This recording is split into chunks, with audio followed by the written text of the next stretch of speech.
రీట్రైడ్ reformation అంటే transform to better. ఈ రీట్రైడ్ reformation అనేది ఒక ఒక చిన్న కథ, ఒక షార్ట్ స్టోరీ, ఒక ఓ హెన్రీ గారు రాశారు. ఇదంతా ఎవరి కోసం అంటే ఒక సేఫ్ క్రాకర్ అంటే బీరువాళ్ళు బద్దలు కూడా దొంగతనం చేస్తారు కదా, అతని కోసం. అతని పేరే జిమ్మీ వ్యాలంటైన్. అతని జీవితంలో సెకండ్ ఛాన్స్ అనేది అతనికి వస్తది.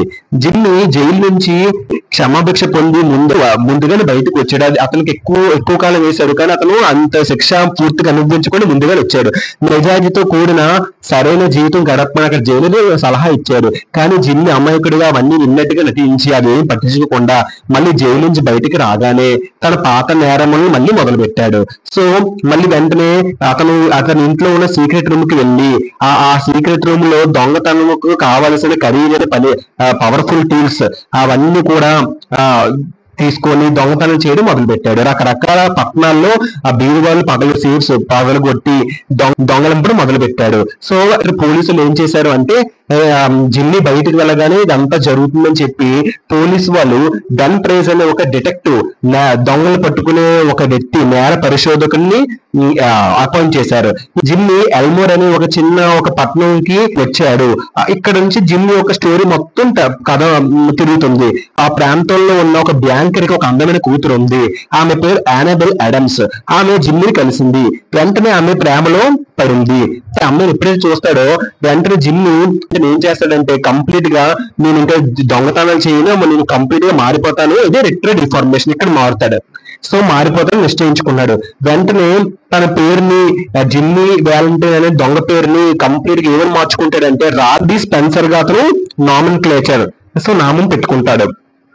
వెంటనే ఒక షూ షాప్ ను కూడా ప్రారంభిస్తాడు. జైల్లో ఉన్న ప్రతను షూని కుట్టేవాడు, షూని తయారు చేసేవాడు. సో ఆ ఊర్లో అతను మంచి గౌరవం కూడా వస్తుంది, అందరు అతను మెచ్చుకుంటారు. సో యానబెల్లతో కూడా మ్యారేజ్ ఎంగేజ్మెంట్ కూడా అవుతుంది. యానబెల్ల వాళ్ళ ఫాదర్ కూడా జిమ్మీకి వాళ్ళ కూతురు ఇవ్వడానికి ఇష్టపడతారు, అంత మంచిగా మారుతారు. సో తర్వాత పాత స్నేహితులతో జిమ్మీ ఒక లెటర్ రాస్తాడు. ఏంటంటే నేను మంచిగా మారానని తెలియజేస్తాడు. నేను ఇంకా నేరాలు చేయను, కానీ అదే దొంగతనం సంబంధించిన వస్తువులన్నీ ఉన్నాయి, అవి నీకు ఇస్తానని చెప్తాడు. వేరే పట్టణం వెళ్తాడు మ్యారేజ్ ఒక ఐటమ్స్ కొనడానికి.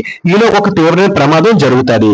అది ఏంటి అంటే ఆ ప్రమాదం యానబెల్లా తన లవర్ అయిన యానబెల్లా మా మేనగోడలు అగాధ అనుకోకుండా బ్యాంక్ వాల్ట్ లో పడిపోద్ది, ఆ బీరోలో ఉండిపోతుంది. దాన్ని ఎవరూ తెరవలేరు. కానీ చిన్నపిల్ల లోపల ఊపిరి ఆడగా సఫోకేట్ అయిపోద్ది. తన వద్ద ఉన్న దొంగతనం చేసే ఒక పవర్ఫుల్ టూల్స్ తో జిమ్మీ తెరవగలడని తెలుసు.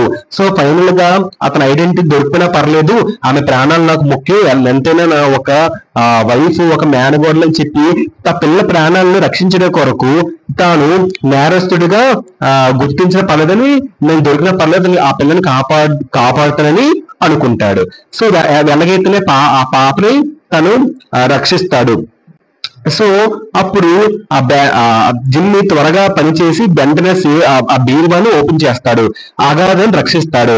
అంతా గమనిస్తున్న అక్కడే అపాయింట్ చేశారు కదా ఒక బెన్ ప్రైజ్ వస్తాడు. ఆ బెన్ ప్రైజ్ ని చూడగానే మన జిమ్మీ వ్యాలంటైన్ నన్ను అరెస్ట్ చేయడానికి వచ్చేదేమని ఎక్స్పెక్ట్ చేస్తారు.